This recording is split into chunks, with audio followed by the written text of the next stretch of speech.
what she's doing here. So we have, just to show an example of what a history coloring book is, basically what I illustrate. Oh, sure, thank you. Okay, so what I do is basically take iconic historic figures and I illustrate them and create a history book. So you basically have a history book and a coloring book combined in one. But usually people don't color in them, so it's a lot of history in it. So it's really disguised as a coloring book. So they're $10 each, and you can have them autographed. And Miss Katie here, this is going to be ongoing. So I'm happy to autograph if anybody wants to get a copy to help out with our RIHD. So we have Martin Luther King. We have... Oh, this is yours. Oh, okay. Jesus. I have the other ones in there. Oh, do you? Okay. If you need Barack Obama. Okay, we have Barack, Michelle. Can I just end about the sale of the books here? It's about the education. It's time for our youth needs to learn where they can. You know, it is time. Knowledge empowers us, and it's the power. And the problem is our young people do not know about their history. That's right. And it's time for us, you know, and so therefore when I met Angela and this came to mind, I told her, I said, yeah, I wanted to jump on basically because of what, you know, it's the quality of what the work that she has here and how far it can go to our youth. I know our youth here in the youth center will be having this here. I'm trying to get funding so that every youth that comes in here is able to get a set of these books here because they're wonderful books, and that's the principle mostly I want. Not some absolutely, and that's what it's all about. And as I said, that's why I'm happy to say they're history books disguised as coloring books. Barack Obama. I think she just brought some in here. Oh, she did. Yeah, oh, she okay. did. Michael Jackson. So as you can see, there's a full collection. There's a total of 8 books, and Juneteenth is one of them. You can take a look also. So if you guys want to look at them, but basically they are historical coloring books. They're collectibles. And I'm hoping that you all will be supportive or pass the word and tell others. I have thing out there, you know, if they want to take a form with them, you know, take a form. You don't have to today or whatever, but a form. I just wanted to enlighten you about the books on it. Okay, awesome, awesome. So thank you for the opportunity. I really don't have a lot to say. No, you don't. So thank you. Hi. Thank you. Come on in. How you doing? Hi. My name is, How are you? oh, excuse me.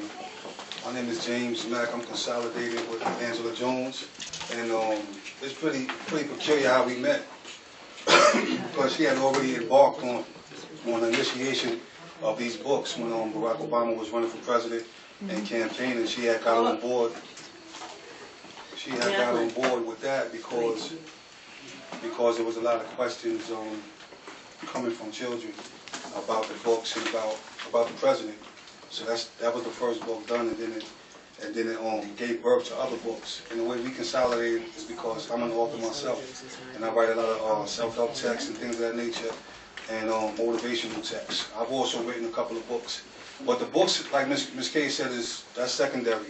The message is first, and the books just so happen to have the message.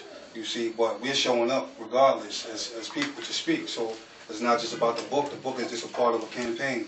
And the campaign is a movement, and the movement is just getting a message to the children and coming out here like we are tonight to speak to the community so that I can learn others that I can speak when they consolidate with the day after today, and we can keep this going and see how we can help each other.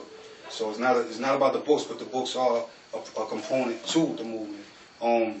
I myself have experience in mentorship, so I would like to add that on to the youth center. I like to bring mentorship to the youth center, to our youth, because they're killing our youth. You understand? And the basic fact of the matter is, my message to the youth is that jail doesn't have to be an option. You know, hanging out on the blocks, on the corners doesn't have to be an option. But to reinstore self-identification. Therefore, you have a value yourself, and you know what you want to do. You know you don't have to follow things of that nature. So that's my input. That's my contribution and more. You know, as we go along. So like I said, we've had a great consolidation since we met, and thus far, everybody I've met, you know, I was incarcerated with Miss K's son. I did 8 years and 6 months. You know, and my message is this: you know, you're either going to become uncivilized, or you're going to become stronger. So it's really up to you, and it takes a strong mind. I made it out without falling by the wayside, meaning without transgressing morally. Spiritually, I held on as much as I could, and I wrote books while I was there. So the message is now that you can make it through anything in life. I mean, we just saw the weather just do something that we never saw before. So you can't really, you know, predict, you know, what's going to happen day by day, but you can make sure you're grounded. So my message is that I was dead. I know what it feels like to be on lockdown 2 weeks in a row, and you got to smell your cellmate's defecation. I know what that's like, and that's painful. And there's things like that that keep me out here. But I'm not an Allen, so the more consolidations I make with youth, with community leaders, I'm just a grain of sand. So that's my contribution of my testimony, what I've been through, and then, you know, just to scratch the surface. So from this day on, I mean, I hope I'll see faces again, and we continue. Everybody in prison is not a bad person, you know, and you don't have to be a bad person to go there, you know, and then, you know, you don't have to come out making, you know, with that making you into something. But it is a monetary monopoly. It is about capitalism. It is about warehousing, like Ms. K said. It's not about rehabilitating, because what are you rehabilitating us to? When you have society the way it is now, what did we really learn? So when you read, you do something over again. So now you're going to rehabilitate us. What are you going to do? You're going to reinforce oppressive mind states to us? You're going to try to make us submissive? What is it? Because the black man in America and woman are struggling for self-identity. So now you're going to tell us you want to rehabilitate us, then we go into an environment that's oppressive. And that's coming from administration, with the CEOs being the foot soldiers, carrying out orders from the administration. They took the Malcolm X autobiography out of the library. That's the mentality. They don't want you to empower yourself or be sparked by anything. So that's how far they're going if we allow them. I mean, they're taking books out of the library of a man's life story. But that's how far they are, because they don't want you to get a peak of light in your mind so that you can think now. So this is what they're doing on the inside. They're trying to strip you mentally of everything that's going to empower you. And that's what it's about. It's not about rehabilitation. It's not about correctional. You know what I'm saying? It's about oppression. It's about capitalism, because the fact of the matter is that, I hate to say it like this, the system is made for you to go back. They want you to go back. When I came home, I had $7,000 in court costs. I couldn't even get my license until I paid that. You know, I didn't know that when I got incarcerated, that money that I had for court costs started at like $1,057 was going to gain interest. I didn't know that. That shows you knowledge is power. Then when you come out, you got all these bills. You're like, how am I going to even get to work? I can't even drive. So you have to be creative.